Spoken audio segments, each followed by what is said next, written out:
আমি যে আয়াত পাঠ করেছিলাম এই আয়াতের অর্থ হলো ইন্না ইদ্দাতাশ শুহুরি ইনদাল্লাহি 12 শাহরান ফি কিতাবিল্লাহ ইয়াওমা খালাকাস সামাওয়াতি ওয়াল আরদ। আল্লাহ তাআলা যখন থেকে এই পৃথিবীকে সৃষ্টি করেছেন, আকাশ জমি সৃষ্টি করেছেন, সেই দিন থেকে আল্লাহর কাছে মাসের গণনা কিন্তু মাস হলো 12টি মাস। বলেন সুবহানাল্লাহ। মিনহা আরবাতুন হুরুম, তার মধ্যে 4টি মাস হলো হুরুম মানে সম্মানিত মাস। সেটা কি? সেটা হলো হাদিস শরীফে আছে, এমন একটা হাদিসে আছে সালাতুল মুতাওয়ালিয়াতুন, তিনটা হলো একসাথে, যুলকাদা, যুলহিজ্জা, মুহররম, মানে জিলকদ মাস, জিলহজ এবং মুহররম মাস। ও রজব মুবারক বলা হয় এই রজবটা হইল বাইনা জুমাদাল উখরা ওয়া শাবান, শাবান এবং জুমাদাল উখরা মাসের মধ্যে যে এই মাসটাও আল্লাহর কাছে সম্মানিত। বলেন সুবহানাল্লাহ।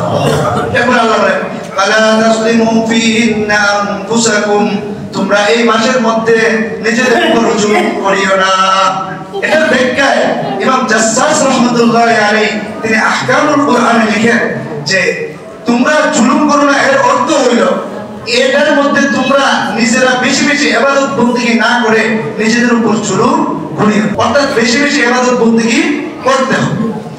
জাসসাস রাহমাতুল্লাহি আলাইহি আরেকটা ব্যাখ্যা করেন যে যারা এই রজব মাসে শাবান মাসগুলোতে তারা বেশি বেশি আমল করবে, আল্লাহ তাআলা তাদেরকে বাকি আরো যে 10 মাস আছে এই 10 মাসগুলোতে ভালো ভালো আমল করার তৌফিক দান করবে। বলেন সুবহানাল্লাহ। যারা যারা এই রজব এবং শাবান, এই রমজান মাস এগুলোতে যারা যারা খারাপ কাজ থেকে নিজেদেরকে বিরত রাখবে, আল্লাহ তাআলা অন্যান্য আরো যে 7, 8 মাস 10 মাস আছে ওই মাসগুলোতে তাদেরকে খারাপ কাজ থেকে বিরত থাকার মতো সে কি করবেন, সক্ষমতা আল্লাহ তাআলা দান করবেন। বলেন সুবহানাল্লাহ। এই রজব মাসের একটা বিশেষ দিন আছে, সেটা হলো মেরাজের দিন। যদিও এই মেরাজ এই দিনগুলোতে আমাদের কোনো আমল নাই, কিন্তু আমাদের নবী সাল্লাল্লাহু আলাইহি ওয়াসাল্লামের জীবনের সবচেয়ে বড় একটি মুজিজা ছিল, সেটা কি ছিল? মেরাজ। বলেন না সুবহানাল্লাহ। মেরাজ মানে কি? ঊর্ধ্বগমন। মেরাজ মানে কি? ঊর্ধ্বগমন। আমি যে আয়াত তেলাওয়াত করেছিলাম, আল্লাহ তাআলা বলেন সুবহানাল্লাযী আসরা বি'আবদিহি লাইলাম মিনাল মাসজিদিল হারাম ইলাল মাসজিদিল আকসাল্লাযী বারাকনা হাওলাহু লিনুরিয়াহু মিন আয়াতিনা ইন্নাহু হুয়াস সামিউল বাসীর। আল্লাহ বলেন সূরা ইসরাঈলের প্রথম আয়াতে আল্লাহ বলতেছেন সুবহান, পবিত্রতা বর্ণনা করছে ওই সত্তার জন্য আল্লাযী, যিনি আসরা, রাত্রে ভ্রমণ করিয়েছেন, বিআবদিহি, ওনার বান্দাকে মানে আমাদের নবী হযরত মুহাম্মদ সাল্লাল্লাহু আলাইহি ওয়াসাল্লামকে, লাইলাম মিনাল মাসজিদিল হারাম ইলাল মাসজিদিল আকসা, বাইতুল্লাহ শরীফ থেকে নিয়ে মসজিদে আকসা অর্থাৎ ফিলিস্তিনের যে বাইতুল মুকাদ্দাস আছে এখানে আল্লাহ তাআলা রাত্রে ভ্রমণ করিয়েছেন। এরপরে এখান থেকে আল্লাহ তাআলা মেরাজ অর্থাৎ সিঁড়ির মাধ্যমে একদম আরশে আজিমে নিয়ে নবী সাল্লাল্লাহু আলাইহি সাল্লামকে উপহার দিয়েছিলেন 5 ওয়াক্ত নামাজ। বলেন সুবহানাল্লাহ। 5 ওয়াক্ত নামাজ কিভাবে আসছে জানেন? এই মেরাজের মাধ্যমে আল্লাহ নবী সাল্লাল্লাহু আলাইহি সাল্লামকে আল্লাহ তাআলা ডেকে নিয়েছিলেন। এই মেরাজের উৎপত্তিটা কোথা থেকে, কেন মেরাজে নিয়েছিলেন আল্লাহ তাআলা নবী সাল্লাল্লাহু আলাইহি সাল্লামকে? এর প্রেক্ষাপট ছিল নবী সাল্লাল্লাহু আলাইহি সাল্লামের যখন এসেছিলেন পৃথিবীতে তখন থেকে এই আরব সমাজ ছিল জাহেল সমাজ, ভিন্ন সমাজ ছিল। ওই জাহেল সমাজকে আল্লাহ নবী সাল্লাল্লাহু আলাইহি সাল্লাম ধাপে ধাপে ভালো করার চেষ্টা করেছিলেন। হিজরতের আগে অর্থাৎ মাসে মক্কাতে 11তম বছরে অর্থাৎ 11তম বছরে নবী সাল্লাল্লাহু আলাইহি সাল্লাম তিনি ওনার বিশেষ করে ওনার যে চাচা আবু তালেব এবং ওনার স্ত্রী খাদিজাতুল কুবরা রাদিয়াল্লাহু তাআলা আনহা উনাকে 11তম বছরে হারিয়েছিলেন। আর ওই বছরটাকে নবী সাল্লাল্লাহু আলাইহি সাল্লামের জন্য বলা হয় যে আমুল হুজুন, দুঃখের বছর। কারণ নবী সাল্লাল্লাহু আলাইহি সাল্লাম যখন আরবদের ওই জাহেলদেরকে তাদেরকে দাওয়াত দিতেন তখন তারা নবী সাল্লাল্লাহু আলাইহি সাল্লামকে অনেক কষ্ট দিত। যখন কষ্ট দিত তখন নবী সাল্লাল্লাহু আলাইহি সাল্লামকে প্রোটেকশন দিতেন, বাঁচিয়ে রাখতেন কে? বাহিরে আবু তালেব এবং ভিতরে নবীকে সান্ত্বনা দিতেন আমাদের মা হযরত খাদিজাতুল কুবরা রাদিয়াল্লাহু তাআলা আনহা।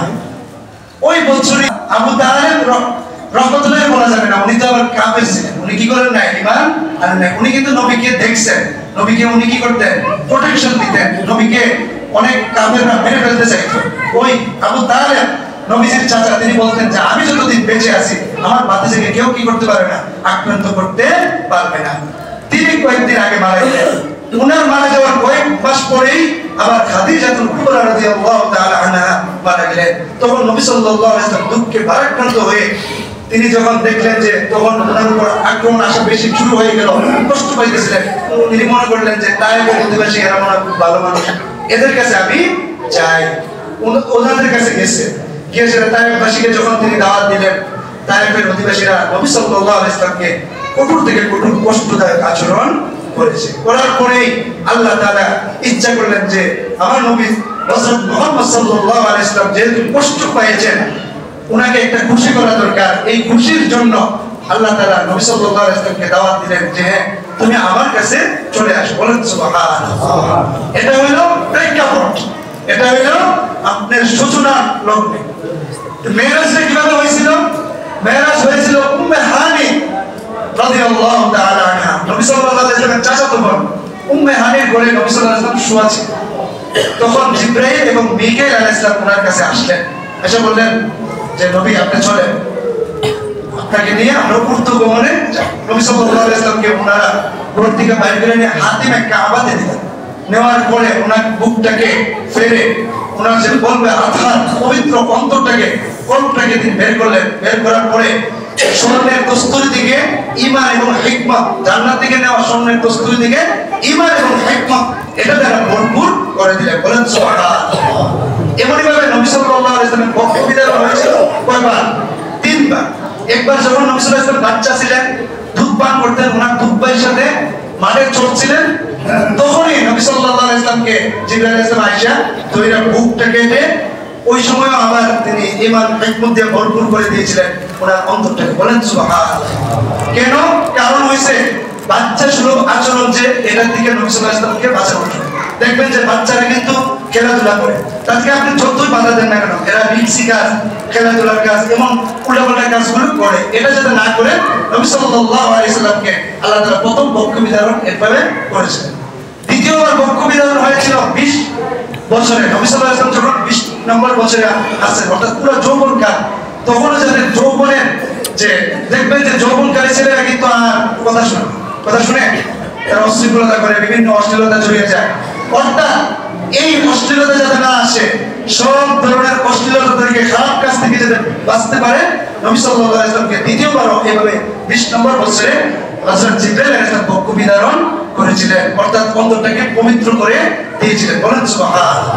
দ্বিতীয়বারও এটা হয়েছে। কেন দ্বিতীয়বার পক্ষ বিধান কেন করলেন? যেহেতু নবী সাল্লাল্লাহু আলাইহি ওয়াসাল্লামকে মেরাজে উপরে নিয়ে যাবেন, আর উপরের ঊর্ধ্ব জগৎ তো এসে অনেক শক্তিশালী জগৎ, নূরের জগৎ, সেখানে তো গেলে মুসলিম সহ্য নাও করতে পারে। আমাদের আল্লাহ তাআলার কাছে যাবেন, আল্লাহ তাআলা দয়া করে নূর আলা নূর, সেখানে গিয়ে সহ্য না করতে পারেন সেই পরিবেশ। এই কারণে আল্লাহ তাআলা আবার পক্ষ বিধানের মাধ্যমে ওনাকে একটি শক্তিশালী করে দিলেন। বলেন সুবহানাল্লাহ। যে সময় অল্প আমি শর্ট করে ফেলি। আল্লাহ তাআলা এভাবে নবী সাল্লাল্লাহু আলাইহি ওয়াসাল্লামকে জিবরাইল আলাইহিস সালাম বাইতুল মুকাদ্দাসে নিলেন, বাইতুল মুকাদ্দাস থেকে প্রথম আসমানে নিলেন। প্রথম আসমানে যখন নিয়ে দরজার মধ্যে টক টক করে দেওয়া হলো, তখন সেখানে ফেরেশতা বলল হাল উরসিলা ইলাইহি, তাকে কি অনুমতি দেওয়া হয়েছে? তখন জিবরাইল আলাইহিস সালাম বললেন যে হ্যাঁ, অনুমতি দেওয়া হয়েছে। তখন দরজা খুলে দেওয়া হয়েছে। তখন ফেরেশতারা নবী সাল্লাল্লাহু আলাইহি ওয়াসাল্লামকে অভিবাদন জানাইলেন। তো প্রথম আসমানে গিয়ে নবী সাল্লাল্লাহু আলাইহি ওয়াসাল্লাম কাকে পেলেন? হযরত আদম আলাইহিস সালাম। বলেন সুবহানাল্লাহ। আদম আলাইহিস সালাম ওনাকে ওনার ছেলেকে অভিবাদন জানালেন, কথাবার্তা বললেন। পাশাপাশি নবী সাল্লাল্লাহু আলাইহি ওয়াসাল্লাম আদম আলাইহিস সালামের দুই পাশে দুইটা গ্রুপকে দেখলেন। এক পাশে দেখলেন কিছু আদম সন্তান, আরেক পাশে কিছু আদম সন্তান। ডান পাশে যারা ছিল এদেরকে দিকে দিকে আদম আলাইহিস সালাম হাসেন, মুস্কি মুস্কি হাসেন।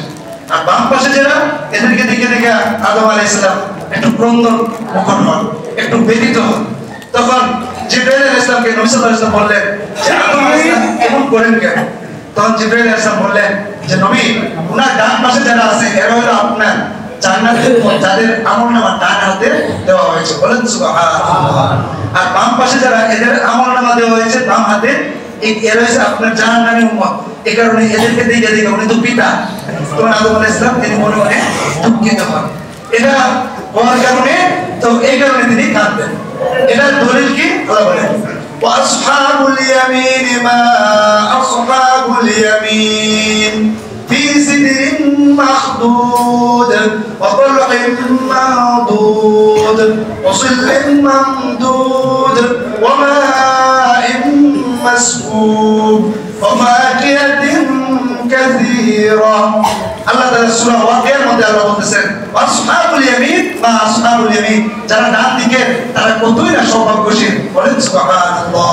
ফি সিদরিন মাখদুদ, তাদেরকে জান্নাতের মধ্যে এমন কুল বৃক্ষ দেওয়া হবে যে কুল বৃক্ষের মধ্যে কোনো কাঁটা থাকবে না, আর বড় বড় অলবুরি শ্রেণী অলবুরি যে এই অলবুরির গাছ দেওয়া হবে আর অলবুরি ধরে রাখবে, এগুলো তারা খাবে কাঁটা বিহীন। বলেন সুবহানাল্লাহ।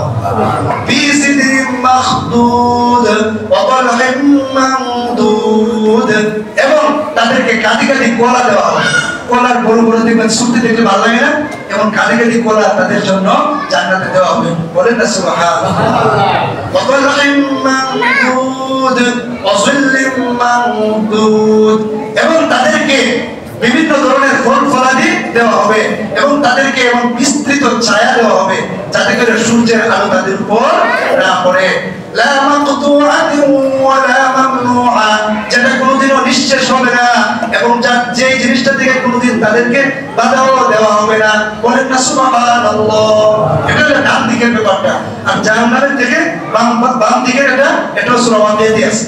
وأصحاب الشمال ما أصحاب الشمال في سموم وحميم وظل من يحموم। وأصحاب الشمال, আর যারা বাম দিকে তারা কতই না দুর্ভাগ্যশীল, তাদেরকে দেওয়া হবে ফি সামুম ওয়া হামিম, তাদেরকে গরম উষ্ণ বায়ু দেওয়া হবে, এবং তাদেরকে গরম পানি দেওয়া হবে, এবং ফি জিল্লিন মিন ইয়াহমুম, এবং গরম ছায়া তাদের উপর দেওয়া হবে। বলেন না নাউযুবিল্লাহ। আদম আলাইহিস সালাম কাদের জন্য কাঁদছেন ভাই? বাম পাশের জায়গাদের জন্য। সুতরাং আমরা কি বামওয়ালা হবো না ডানওয়ালা হবো? সবাই বলেন ডানওয়ালা হবো, যাতে করে আদম আলাইহিস সালাম যিনি আমাদের পিতা তিনি যাতে আমাদেরকে ডানওয়ালা দেখে খুশি হতে পারেন। বলেন সুবহানাল্লাহ। তাহলে আমরা কি হবো ভাই? ডানপন্থী হবো, বামপন্থী হবো না। ইনশাআল্লাহ আর কথা রয়ে গেছে, আগামী সপ্তাহে ইনশাআল্লাহ আলোচনা হবে।